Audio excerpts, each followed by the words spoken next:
2013. mums bija nozīmīgs gads, jo mēs piedalījāmies vispārējos latviešu dziesmu un deju svētkos. Lai gan šis laiks bija ļoti emocionāls, ar pacelātu garstāvokli un patriotisku noskaņu piepildīts, bet tas bija arī fiziski smags, negulētas naktis, sāpošas kājas un ilgie mēģinājumi jūlija karstajā saulē.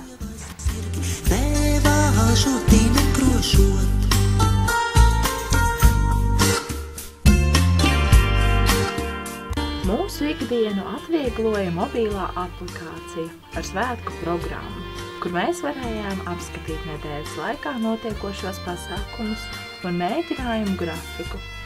Tajā bija iespējams arī apskatīt Twitter ierakstus par un ap svētkiem, kā arī tā ietvēra dziesmu vārdus, kuri bija nepieciešami Meža parkā notiekošajā sadziedāšanās pasākumā.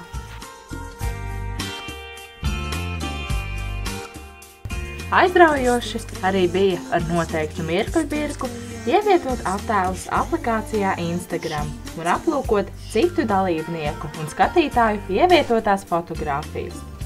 Tur dalībnieki dalījās ar aizkulišu foto, savukārt skatītāji ar attēliem un iespaidiem, kurus viņi guva koncertu laikā.